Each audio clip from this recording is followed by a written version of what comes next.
Bonjour à tous. Bienvenue à cette toute première visioconférence qui ouvre le Salon Go de l'année 2022, donc le Salon de la création et de la reprise d'entreprise.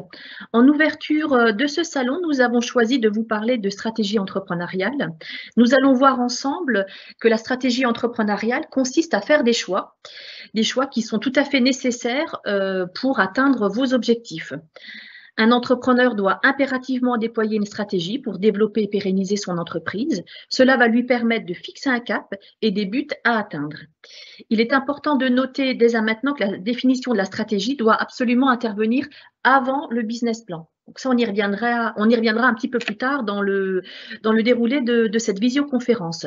Alors cette visioconférence, eh bien, j'ai le plaisir de l'animer avec mon collègue Emmanuel Labisse de la Chambre des métiers de l'artisanat, que je vais laisser se présenter. Emmanuel, si tu veux bien te présenter. Merci Dorian, bonjour à tous. Je suis Emmanuel Labisse, conseiller entreprise pour la Chambre de métiers et de l'artisanat de la Moselle. Alors mon rôle consiste à accompagner les entreprises de leur création à la transmission sur différentes thématiques, dont voilà, la réflexion sur le modèle économique. Alors, je suis basé moi-même en Moselle-Est, mais les changements, peu importe où vous soyez basé, sont nécessaires partout. Donc, voilà, je vais présenter cette conférence avec ma collègue de la Chambre de commerce et d'industrie. Et donc, je me présente rapidement, donc Dorian Stark. Donc, pour ma part, je suis responsable du pôle entrepreneuriat à la Chambre de commerce et d'industrie de la Moselle. Alors, je précise que nous vous invitons à poser toutes vos questions via le chat qui est à votre disposition. Donc, le chat, vous le retrouvez en haut de votre écran. Ce sont les deux petites bulles que vous voyez. Donc, n'hésitez surtout pas donc, à cliquer dessus, à poser vos questions, à les écrire et nous traiterons toutes vos questions à l'issue de cette présentation. Donc, n'hésitez pas à les poser au fur et à mesure qu'elles vous viennent à l'esprit pour ne pas les oublier. On les reprendra les unes après les autres à l'issue de cette présentation. Et je précise également que cette visioconférence est enregistrée et que vous pourrez la retrouver très prochainement, d'ici peut-être encore aujourd'hui ou demain matin, sur la chaîne YouTube de la CCI et de la Chambre des métiers de l'artisanat. Voilà, bien écoutez, je vous propose que l'on démarre donc cette visioconférence sur la stratégie entrepreneuriale. Donc, premier point, ce que je vous propose, c'est que l'on définisse déjà en fait ce qu'est une stratégie entrepreneuriale. La stratégie de l'entreprise, eh bien, c'est la vision que vous vous faites de votre future entreprise, puisque vous avez un projet de création ou peut-être aussi de reprise d'entreprise. Donc, la vision que vous vous faites de votre future entreprise et qui va permettre de créer de la valeur et de déterminer les choix qu'il va falloir effectivement effectuer pour atteindre vos objectifs.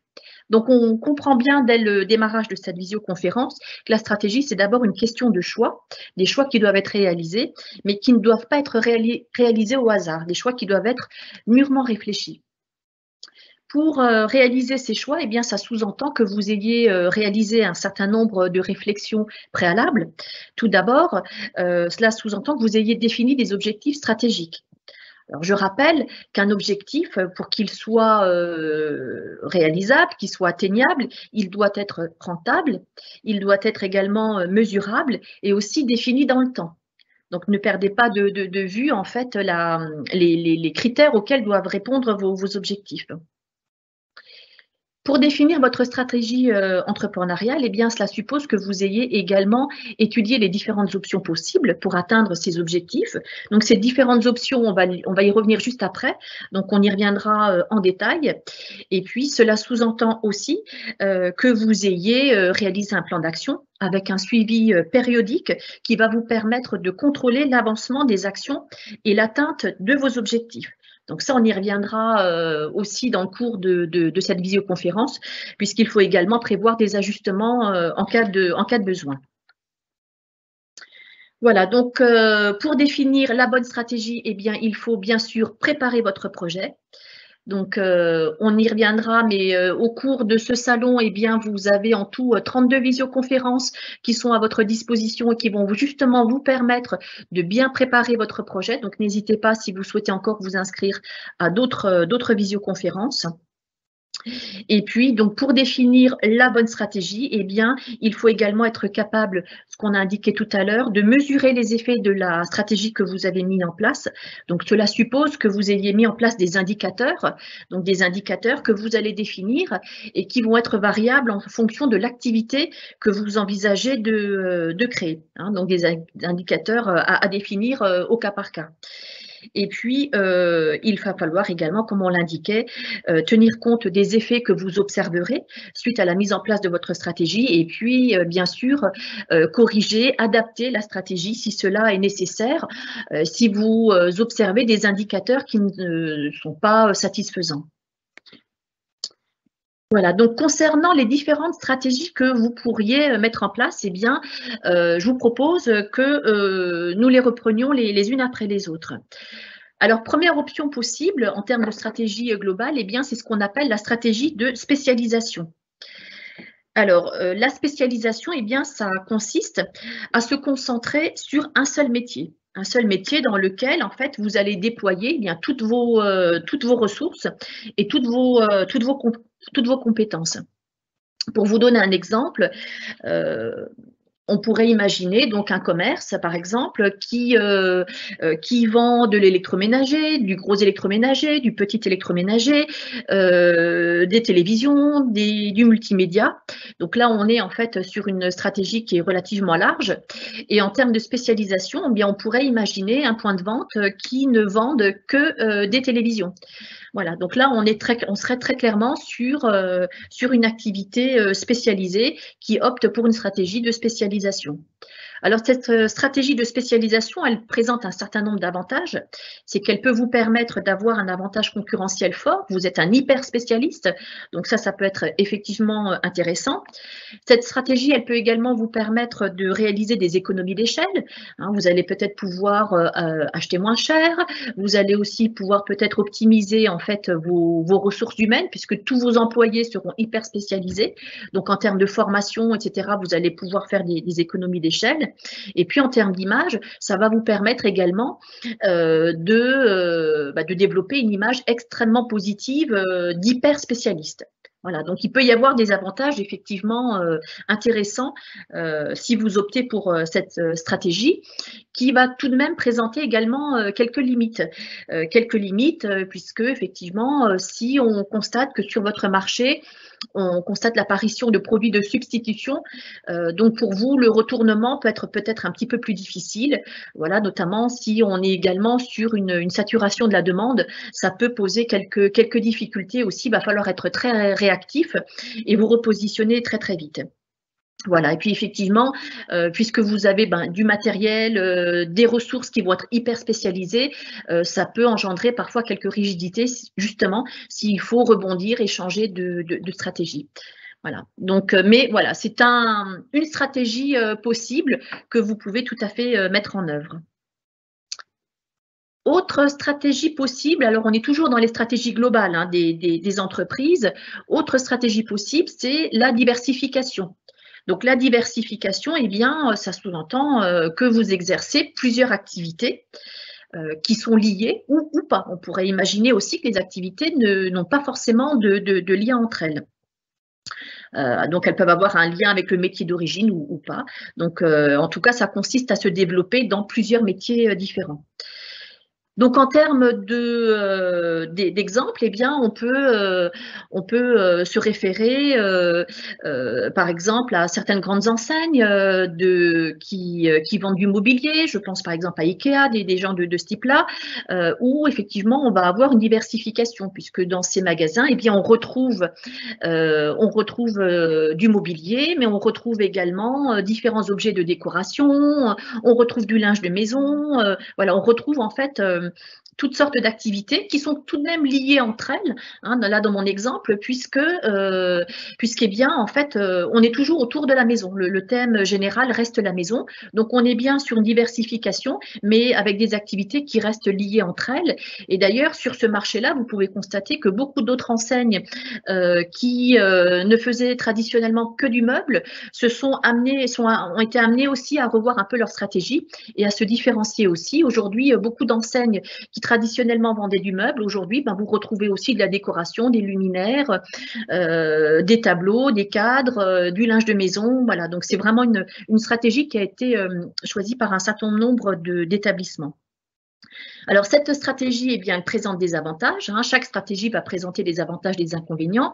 Donc, on va pouvoir, à travers cette stratégie, eh bien, obtenir des synergies entre les différentes activités, puisqu'en fait, vous touchez la même clientèle et en venant sur place, eh bien, elle va pouvoir multiplier les achats. Ça peut permettre donc d'améliorer sa rentabilité.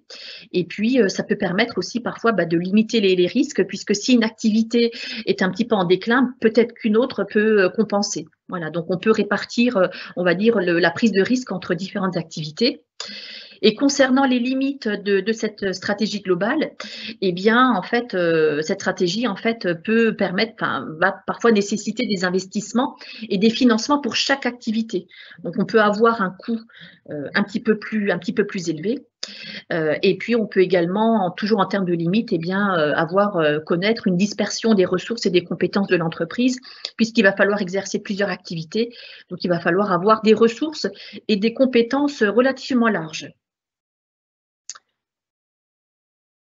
Autre stratégie globale, donc troisième stratégie globale possible, ce qu'on appelle l'intégration. Donc l'intégration, eh bien, ça consiste à tout faire et à tout faire seul. Donc là, dans cet exemple-là, eh bien, on internalise complètement des activités secondaires.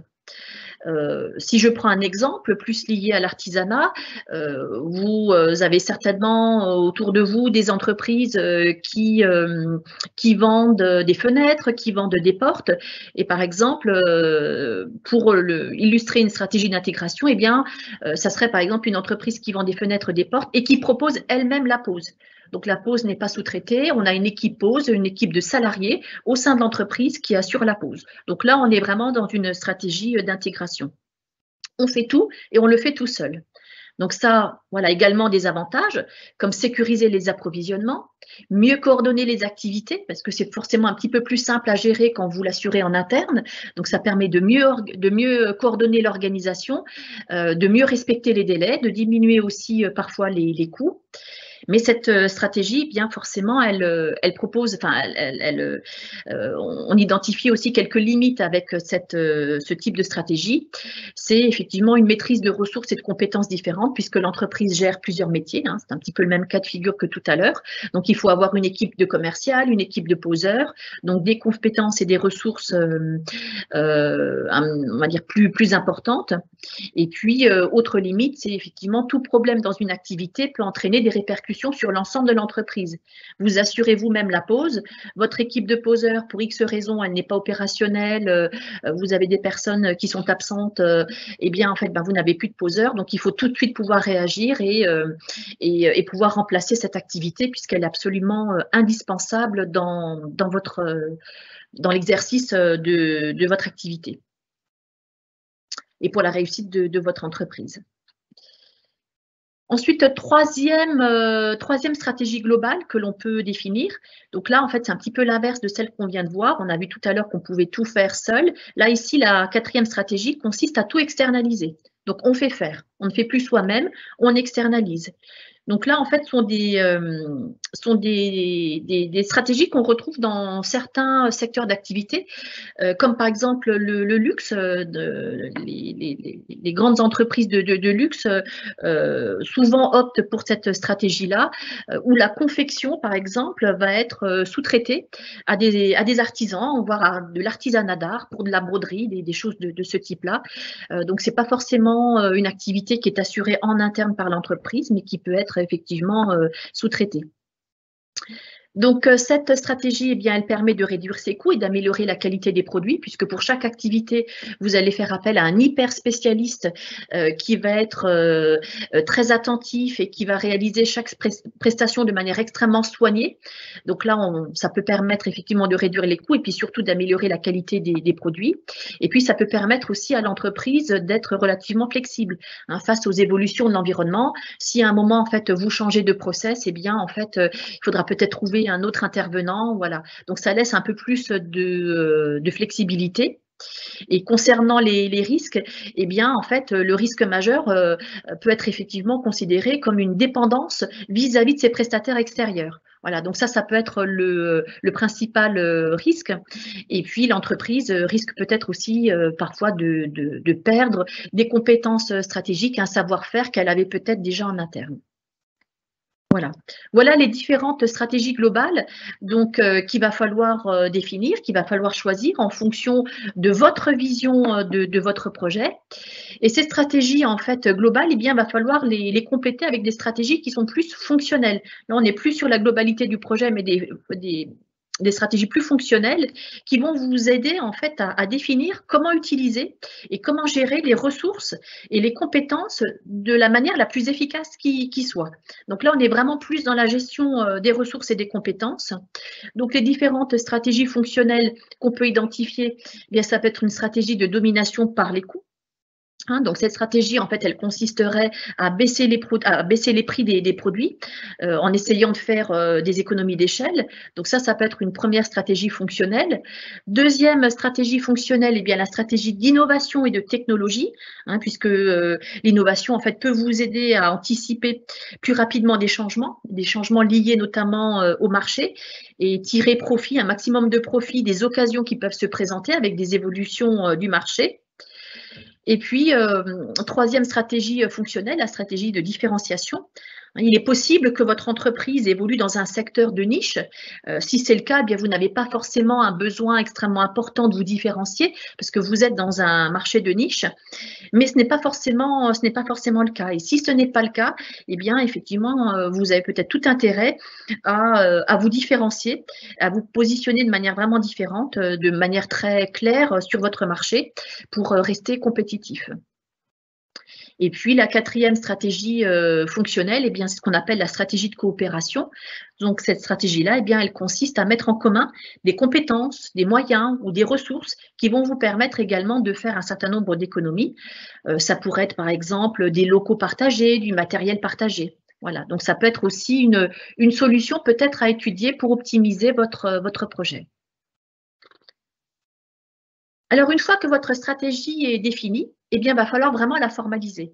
Donc, pour la formaliser, eh bien, nous, ce que nous vous proposons, c'est d'utiliser un outil qui s'appelle le Business Model Canvas. Vous en avez peut-être déjà entendu parler. Donc, je rappelle que le business model, en fait, c'est ce qui permet de définir votre modèle économique. Et le modèle économique, en fait, c'est ce qui va vous permettre, en fait, c'est la stratégie que vous mettez en place pour gagner de la valeur, pour gagner de l'argent, gagner des flux financiers au sein de votre projet. Donc, le Business Model Canvas, en fait, c'est un document qui va vous permettre de présenter vos objectifs, ainsi que la stratégie et le concept de votre entreprise. Et surtout, j'insiste sur ce point-là, le business model, c'est vraiment un travail préalable au business plan. Donc d'ailleurs, en fait, demain, vous avez une conférence qui démarre à 9 h sur le business plan. Ce n'est pas un hasard si cette conférence a lieu juste après, puisqu'il faut d'abord définir votre stratégie et ensuite avoir une approche opérationnelle que vous aurez à travers le business plan. Donc aujourd'hui, on reste sur le business model. Donc le business model, pour rappeler les objectifs du business model, premier point, il va vous permettre de cartographier et organiser les éléments clés de votre projet. Il va vous permettre de formaliser par écrit les éléments clés du projet, toujours important de formaliser par écrit, verbaliser facilement votre projet et puis aussi veiller à la cohérence et à la pertinence de votre projet. Bon, pour illustrer ces propos, bien, on va vous montrer un exemple. Voilà un exemple de business model canvas. Donc vous voyez, c'est un tableau qui se présente de la manière suivante. Donc là, on a pris un exemple, c'est de la vente d'objets de décoration en ligne. Et donc, le business model consiste en fait à renseigner un certain nombre d'items, les partenaires clés, les activités clés, les ressources clés, la proposition de valeur, les relations avec les clients, les segments de clientèle, les canaux de distribution, les structures de coûts et les flux de revenus. Voilà, donc le business model, en fait, ça permet donc de verbaliser votre projet. Dans un business model, je précise qu'on n'indique jamais de phrases, sont uniquement des mots, des items, en fait, que vous positionnez. Et lorsque vous réalisez ce travail, eh bien, ça vous permet ensuite de présenter et de verbaliser facilement votre projet. En tout cas, à la lecture de votre business model, on doit comprendre la stratégie qui a été mise en place au sein de l'entreprise. Donc là, pour reprendre simplement un petit peu en détail le document qui vous est présenté, donc là, l'activité, on est sur la vente d'objets de décoration. Donc, vous voyez l'activité, les activités clés, eh bien, c'est la mise à jour du site Internet, c'est l'expédition des commandes, la recherche de nouveautés et l'animation des réseaux sociaux. Voilà, donc ça va vraiment être, dans notre exemple, les activités clés. Donc, clés, ça sous-entend que si ces activités, vous ne les exercez pas, eh bien, vous ne pouvez pas créer de la valeur au sein de votre entreprise. Autre exemple, si on prend les flux de revenus, donc vous voyez dans ce document que en fait les flux de revenus, eh bien, ils peuvent être générés avec des ventes en ligne qui sont générées directement sur le site, mais que ça peut être aussi des ventes qui peuvent être réalisées lors de salons professionnels. Voilà. Donc, si vous souhaitez aller un petit peu plus loin sur le business model, vous pouvez retrouver une conférence que nous avions animée l'année dernière donc pour le Salon Go de l'année 2021. Elle est toujours disponible sur la Web TV de la CCI et de la CMA. Voilà. Donc, si vous souhaitez aller un petit peu plus loin sur la rédaction de votre business model. Voilà, bien écoutez, je vous propose de poursuivre. Donc là, je vais laisser la parole à mon collègue Emmanuel Labis, qui va poursuivre toujours sur la stratégie. Bien, merci beaucoup Doriane pour cette présentation très complète. Donc, je vais continuer à cette conférence sur le thème du changement de stratégie. Donc, la réalisation d'un business model, vous l'avez vu, est nécessaire. Mais maintenant, on va voir pourquoi faire évoluer régulièrement son business model est absolument nécessaire pour l'entreprise. L'entreprise, elle doit, pour l'entreprise, être positionnée, être perçue comme incontournable sur son secteur d'activité. Et son organisation doit se faire donc en conséquence de ce que vous voulez offrir à votre client. On parle de créer une culture distinctive. Qu'est-ce qui vous distingue vraiment de la concurrence? Est-ce que vous n'êtes pas noyé au milieu d'autres acteurs qui pourront proposer les mêmes services ou les mêmes produits? Donc, il y a différentes possibilités de se positionner, par exemple, par rapport au prix. Très concrètement, ce qui n'est pas cher aujourd'hui est un critère de sélection du choix du client dans le contexte difficile qu'on connaît. Le meilleur exemple qu'on puisse donner sur cette distinction par rapport au prix, c'est notamment au niveau du e-commerce. Alors peut-être que vous avez regardé Capital hier soir comme moi, il y avait cette présentation d'une entreprise chinoise qui s'appelle Shine, qui propose de l'ultra pas cher livré ultra rapidement. Bon, la qualité des produits, ça n'a pas l'air d'être trop ça, mais force est de constater que ce business model fonctionne très très bien, vu les centaines de millions d'euros générés par cette entreprise. Après, sur une autre taille de structure, on peut aussi se distinguer par la réactivité du service et la disponibilité. Je prends pour exemple voilà, des entreprises plus petites, à taille plus humaine. Je prends l'exemple de votre plombier chauffagiste. Le plombier chauffagiste, il peut très bien se dire je fais plus d'installation complète de chaudière, de pompe à chaleur ou de climatisation. Ce qui va me laisser du temps pour être plus disponible pour mes clients, pour être plus réactif, pour faire du service après-vente, de la maintenance ou de la réparation. Activité qui peut parfois être plus rentable et comporte moins de risques financiers, puisqu'il y a moins d'investissement à faire. Donc, se positionner sur ce secteur-là, c'est peut-être une bonne idée pour la suite de la vie de l'entreprise. Mais aussi, ce qu'il faut faire attention, ce qu'il faut bien prendre en compte dans un contexte plus général, c'est qu'aujourd'hui, le cycle de vie des business models se raccourcit. C'est-à-dire ce qui était valable il y a 10 ans n'est peut-être plus valable l'année prochaine. Les changements ont été beaucoup accélérés depuis une vingtaine d'années, depuis le passage à l'an 2000, où tous les business models étaient, on va dire, plus ou moins stables jusqu'à la fin du XXe siècle. Mais aujourd'hui, entre les changements sur le numérique, les changements dus à la crise Covid et aussi à la crise financière, ça pousse les gens à changer leur mode de consommation et donc aux entreprises d'adapter les modèles économiques et leurs propositions. Donc, au niveau de la stratégie, vous pouvez anticiper aussi les changements. Par exemple, si vous savez que la concurrence va se développer sur votre secteur d'activité. Si on prend le secteur de la boulangerie, par exemple, ces 15 dernières années, on a vu beaucoup d'enseignes type Marie Blachère, type Ange, fleurir un peu aux abords des villes dans les zones commerciales. Donc, ce qui pousse forcément le boulanger traditionnel à tenir compte de cette concurrence. Et aujourd'hui, nombreux sont les bons boulangers qui proposent des produits peut-être bio, des produits labellisés, pour vraiment se distinguer de la production de masse de ces très grandes entreprises du secteur. Il y a également donc, les difficultés liées à la crise Covid qui ont poussé beaucoup d'entreprises à changer leurs habitudes de distribution. Je vais prendre l'exemple qu'on a tous connu, celui de la restauration. Aujourd'hui, beaucoup ont adapté leur carte pour faire de l'emporter. Donc, ce qui signifie proposer des produits, des plats qui peuvent se livrer facilement ou s'emporter facilement. La stratégie se réfléchit aussi sur les opportunités du marché. Voilà, comment je vais pouvoir développer mon activité en mettant en place ou en développant des produits ou des solutions que je ne propose pas. Là aussi, je vais prendre un exemple qui a beaucoup fleuri aussi sur nos zones autour de nos villes. C'est tout ce qui est la réparation de pare-brise. Alors moi, j'ai connu plusieurs entreprises qui étaient plus dans le garage ou dans la vente automobile, qui ont identifié cette opportunité de marché, plus rentable et moins risquée que de la mécanique ou de la vente traditionnelle, et qui sont passés sur ce secteur d'activité.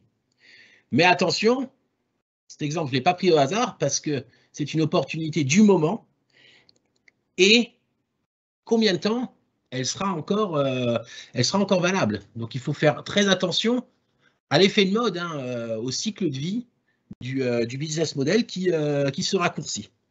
Puisque voilà, ça ne dépend pas que de l'envie, ça dépend aussi du contexte. Là, notamment, c'est les prises en charge par rapport aux assurances qui font qu'une activité fonctionne ou ne fonctionne pas.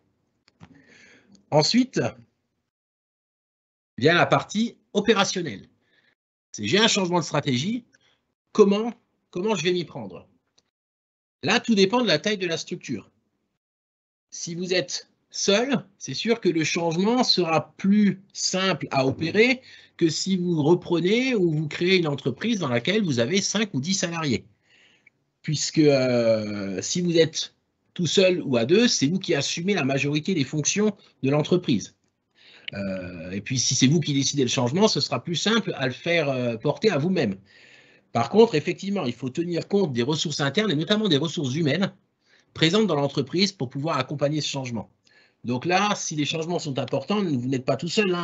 Faites-vous accompagner peut-être par des consultants, des cabinets en ressources humaines, voire même votre expert comptable pour vérifier la viabilité financière de votre changement de stratégie. On va pouvoir aussi prendre un exemple concret du changement de stratégie, c'est au niveau de la photographie. Aujourd'hui, est-ce que ça vaut le coup, par exemple, si je suis photographe, d'investir dans un drone pour pouvoir proposer des prises de vue à des clients professionnels, comme des agences immobilières, ou à mes clients particuliers pour des prises de vue lors des mariages notamment. Mais est-ce que, la bonne question à se poser, c'est est-ce que je sais le faire? Donc, est-ce que moi, en tant que ressource, j'ai la formation pour? Et est-ce que c'est financièrement intéressant d'investir là-dedans? Donc ça, c'est des questions à se poser. Donc, pour continuer, voilà, merci. Il faut repérer les signaux qui vous disent, voilà, maintenant, il faut que je fasse quelque chose, mon modèle n'est plus valable, mon chiffre d'affaires stagne, j'arrive pas à conquérir de nouveaux clients. Donc, il faut impérativement se poser la question de, voilà, mon offre ne répond pas toujours à la demande. Pourquoi? Pourquoi est-ce que j'ai toujours les mêmes clients? Pourquoi est-ce que je ne me développe pas? Là, on peut prendre de nouveau l'exemple de la restauration. C'est que si vous ne changez pas votre carte régulièrement, ça va être difficile de faire évoluer votre restaurant vers une autre clientèle. Après, on a d'autres signaux qui peuvent exister sur d'autres secteurs d'activité. On prend par exemple le cadre des appels d'offres pour une société je sais pas, qui fait de la prestation de services informatiques, qui répond à des marchés publics pour des collectivités, pour une entreprise du bâtiment qui n'est plus retenue. Pourquoi? Est-ce que ce que je propose dans le cadre de la réglementation des appels d'offres est suffisamment convaincant pour que les décideurs fassent appel à moi?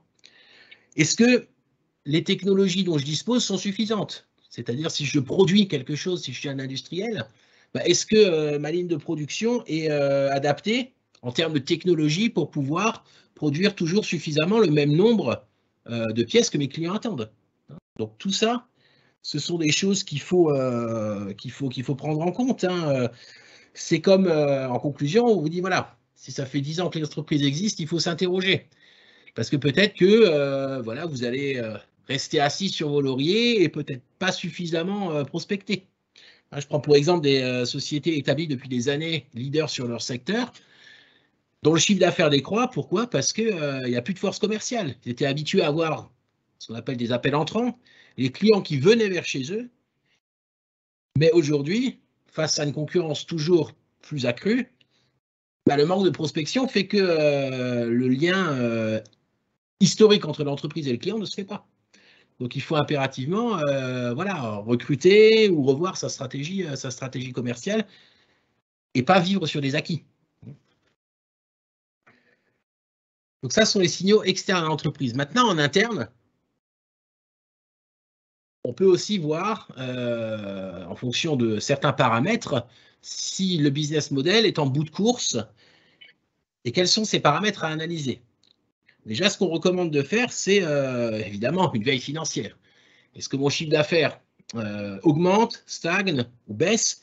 Et si oui, par quelle catégorie de produits, si vous en proposez plusieurs, Et peut-être, après avoir fait cette analyse financière de qu'est-ce qui fonctionne, qu'est-ce qui ne fonctionne pas, se dire, ce produit-là, peut-être que je vais l'abandonner et je vais me concentrer sur cette prestation ou ce produit-là à vendre qui finalement est rentable. Et il ne faut surtout pas négliger, surtout en ce moment, et ça, ce sont des choses à faire particulièrement si vous êtes en phase de reprise d'entreprise, c'est ce qu'on appelle le climat social de l'entreprise. Donc ça, c'est quelque chose qu'on entend beaucoup avec les soucis de recrutement que les dirigeants ont actuellement, c'est comment le personnel vit la situation dans l'entreprise. Est-ce qu'il en a marre? Est-ce qu'il est essoufflé? Est-ce que le turnover est important? C'est-à-dire, est-ce qu'il y a beaucoup de gens qui partent et qui arrivent et qui restent sur des contrats courts ou des CDI qui démissionnent? Ça, depuis le Covid et certaines autres les changements dans la prise de décision et les attentes des salariés sont importants. N'oubliez pas que pour réussir, vous avez besoin de ressources financières, de ressources matérielles, mais aussi de ressources humaines. La ressource humaine est un bien précieux par les temps qui courent, donc vérifiez bien le climat social de l'entreprise et votre capacité à bien vous entendre finalement avec le personnel qui compose l'entreprise. Donc ça demande voilà, une immersion, souvent avant de reprendre l'entreprise, une immersion dans la société pour voilà, voir si tout ira bien avec le personnel qui est actuellement disponible. Pour changer de stratégie, différents modes de fonctionnement, différents types de fonctionnement existent. D'abord, il y a l'évolution, qui est le plus simple et le plus courant. C'est mon produit ou ma prestation ne correspond plus à ce que la clientèle veut, ou alors mon positionnement, mon secteur d'activité n'est plus rentable, je change de clientèle et de produit, tout simplement. Je vais prendre l'exemple informatique. Je vais prendre l'exemple d'une multinationale que tout le monde connaît, qui s'appelle IBM. Dans les années 90, elle vendait des ordinateurs aux foyers, aux familles.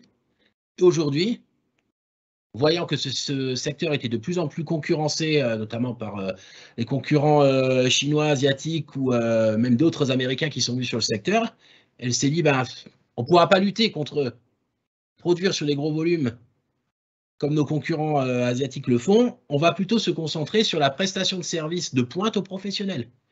Et aujourd'hui, l'entreprise est hyper rentable, mais moins connue. Mais le changement stratégique a fait qu'elle a perduré.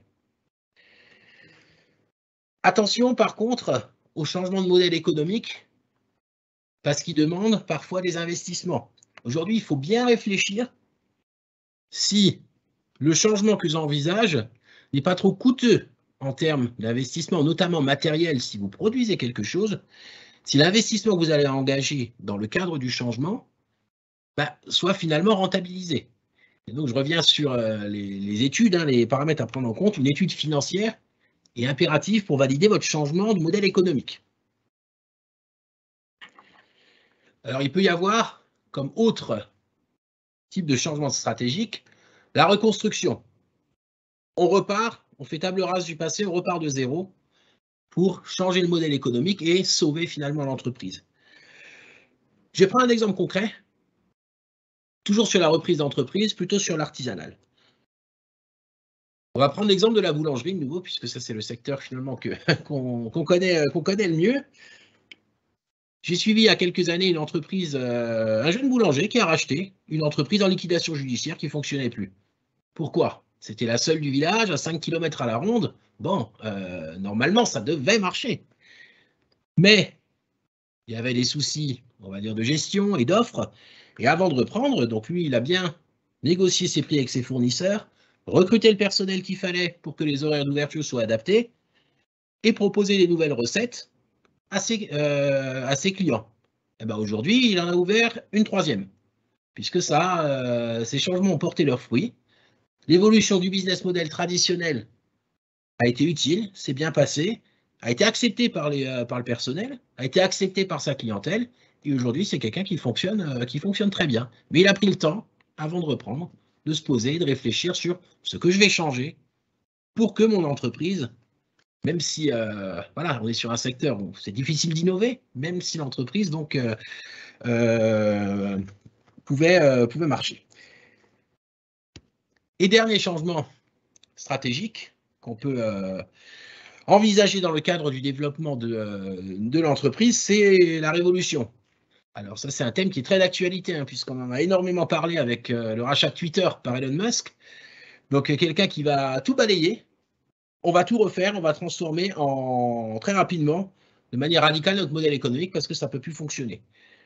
Alors, attention, il faut toujours être prudent au niveau de la révolution, parce qu'il faut que ce soit compris par le personnel, par votre clientèle. C'est toujours très difficile de changer son image.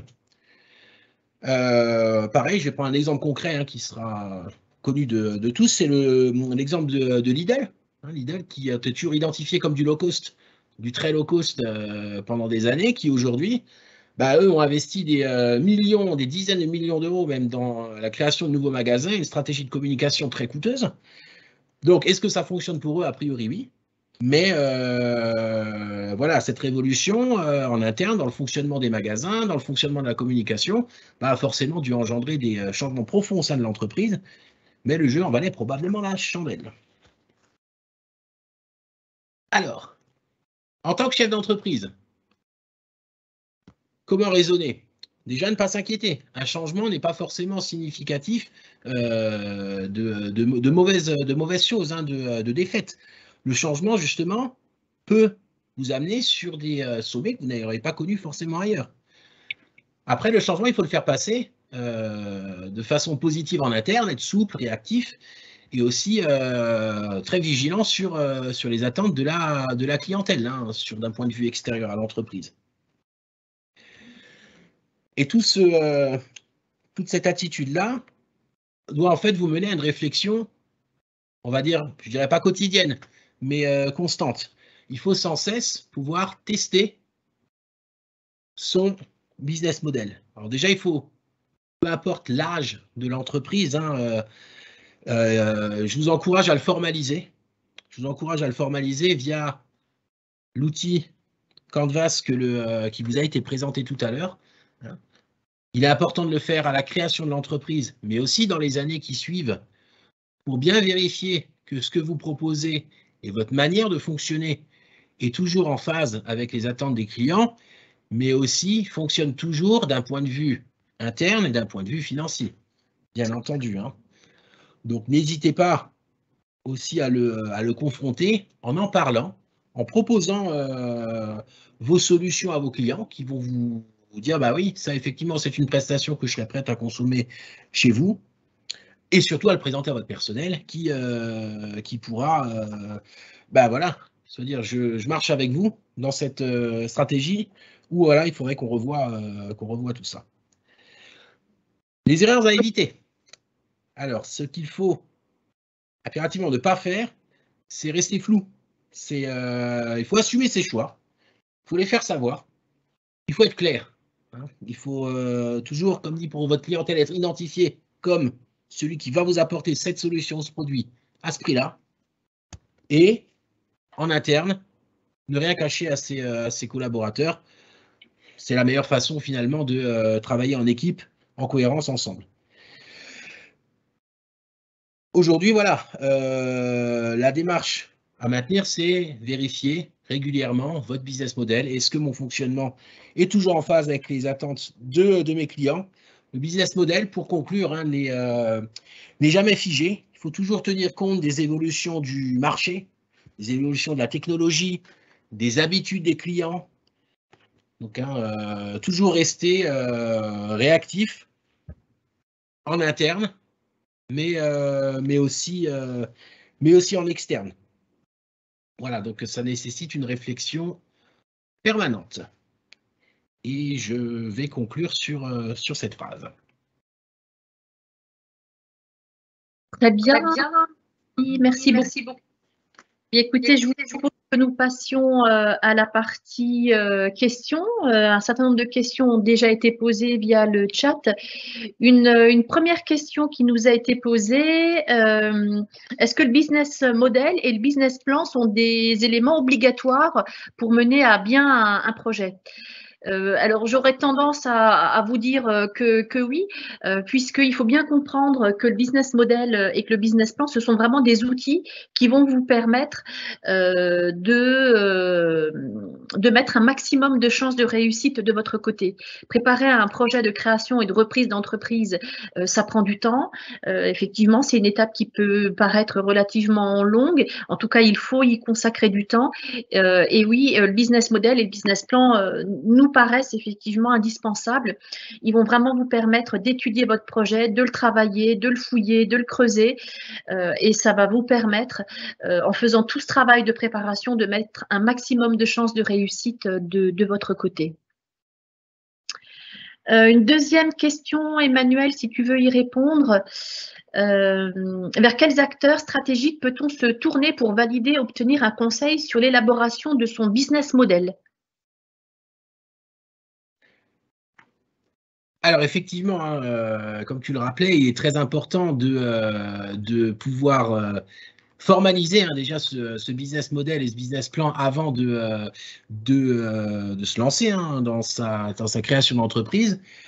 Écoutez, on peut vous proposer de se retourner vers les chambres consulaires, hein, vers la chambre de commerce et d'industrie ou la chambre des métiers, où nous avons en interne hein, des spécialistes de la création d'entreprise qui pourront vous aider à rédiger ces deux documents importants, mais aussi les tester. Hein, par exemple, hein, je sais que vous proposez toujours le fameux crash test, hein, qui est de très très bons conseils pour l'amélioration du business model, que je vais peut-être te laisser présenter, hein, puisque tu l'organises depuis des années. Oui. Effectivement, à la CCI, nous proposons maintenant depuis quelques années ce qu'on appelle des crash tests entrepreneurs. Donc, on accompagne les porteurs de projets à la réalisation du business model, donc avec l'outil qui vous a été présenté, hein, donc le business model Canvas. Donc, un conseiller vous accompagne, vous aide à la construction du business model. Une fois qu'il est établi, on vous propose de passer en crash test entrepreneur. Donc, ce sont des rencontres qui ont lieu tous les mois avec nos partenaires. Et donc, vous avez 5 minutes pour vous présenter votre projet, donc sur la base du business model. Et ensuite, il y a un temps d'échange avec les différents partenaires présents. L'objectif étant de vous apporter en fait nos recommandations sur votre business model pour attirer votre attention sur des points qui, selon nous, devraient être peut-être creusés, retravaillés. Mais l'objectif est également d'apporter des recommandations, en tout cas d'attirer votre attention sur des points qui nous paraissent être tout à fait positifs dans votre business model, de manière à vraiment les mettre en avant. Hein, donc, on voit toujours les deux aspects. Les aspects qui, selon nous, mériteraient peut-être d'être retravaillés ou approfondis, et les aspects également positifs de votre projet. Les deux sont importants. Autre question, une question qui porte sur l'étude de marché. Doit-on obligatoirement réaliser une étude de marché en détail, surtout pour la partie analyse de la concurrence? Doit-on analyser tous les concurrents sans exception? Emmanuel, est-ce que tu veux y répondre ou... Oui, je peux y répondre. Alors, oui, il vaut mieux savoir où on va. Hein, et ça, l'analyse de la concurrence, c'est un point qu'on ne peut absolument pas négliger dans la réalisation et d'un business model et d'un business plan. Exemple concret, hein, si jamais vous ouvrez une pizzeria, c'est un secteur hyper concurrentiel, ne négligez pas dans l'analyse de vos concurrents traditionnels seront les autres pizzerias, mais négligez par exemple pas ce qui peut se proposer en boulangerie, qui propose de plus en plus de snacking, ou dans les cafétérias, les grandes surfaces. Parce que eux, voilà, ils vont pouvoir peut-être proposer des choses, alors peut-être moins authentiques que vous, mais beaucoup moins chères. Et si votre business model est axé sur le prix, hein, sur une offre peu chère, ben vous n'allez pas pouvoir lutter contre ces concurrents-là, qui de toute façon sont moins chers que vous. Donc, regardez bien vos concurrents directs, mais aussi vos concurrents indirects. Par contre, après, il faut aussi voir, par exemple, le chiffre d'affaires potentiel qu'une activité peut générer sur un secteur d'activité. Je reprends mon exemple du chauffagiste. Si vous me dites, ben moi, je vise 300 000 € de chiffre d'affaires, mais je suis tout seul, ben là, on va vous dire déjà non, c'est pas possible. Hein. Pour atteindre ce chiffre d'affaires-là, il faut 3 ou 4 salariés. Donc, ces renseignements-là, vous pouvez les prendre auprès, ben, je pense pour l'artisanat, chez nous, hein, dans notre structure à la Chambre des métiers. On vous dira si par rapport aux autres, c'est cohérent ce que vous envisagez. Et pour le commerce, je pense, Doriane, que vous avez aussi cet à même de renseigner vos porteurs de projets là-dessus. Oui, tout à fait. Mais écoutez, je vous propose qu'on prenne une dernière question qui vient d'être posée. Bonjour, ces aides proposées par la CCI et consorts sont-elles payantes? Alors, pour répondre à cette question, vous pouvez participer, enfin, je vais y répondre, mais vous retrouverez des informations détaillées sur une autre conférence. Mais ces accompagnements, en fait, sont pris en charge par le Conseil régional du Grand Est. Donc, à travers un dispositif qui s'appelle les chèques créa. Donc, la CCI, la CMA sont habilités à recevoir ces chèques. Donc, il y a un certain nombre de conditions à remplir, mais ces conditions, je vous rassure, elles sont tout de même relativement large, et donc ce qui vous permet effectivement de mobiliser donc nos accompagnements CCI, CMA à travers les chèques créa, donc ce qui vous permet en fait de ne pas d'être pris en charge à 100% pour la réalisation de ces accompagnements. Et concernant les chèques créa, donc vous avez une conférence qui a lieu le 24 novembre à 16h30 où la région Grand Est en fait vous expliquera en détail le fonctionnement de ces chèques créa. Voilà, mais écoutez, je vois qu'il y a encore d'autres questions, mais l'heure tourne et nous avons une autre visioconférence qui démarre dans 10 minutes sur le thème de la micro-entreprise. Donc, eh bien, écoutez, je vous propose de clôturer ici cette visioconférence. Je vois qu'il y a encore des questions. Donc, ce que je propose à ces personnes, c'est de venir nous voir au salon en présentiel, hein, qui aura lieu donc ce vendredi de 9h à 17h. Donc, vous allez pouvoir retrouver l'ensemble des acteurs de la création d'entreprise et continuer à poser toutes vos questions. Je vois notamment qu'il y a des questions sur la reprise d'entreprise. Eh bien, écoutez, vous aurez un stand spécifique sur la reprise d'entreprise. Donc, n'hésitez surtout pas à venir nous voir, donc vendredi, à nous voir nous, CCI, CMA, mais ainsi que tous les acteurs de la création d'entreprise pour aller un peu plus loin dans vos questions et avoir des conseils personnalisés. Donc, il n'est pas trop tard pour vous inscrire à la journée en présentiel, donc toujours sur salon-go.fr. N'hésitez surtout pas à nous rejoindre ce vendredi. Voilà, bien écoutez, il nous reste à vous souhaiter une excellente continuité dans votre projet et puis surtout un excellent salon puisque le Salon Go ne fait que commencer. Merci à tous et à très bientôt.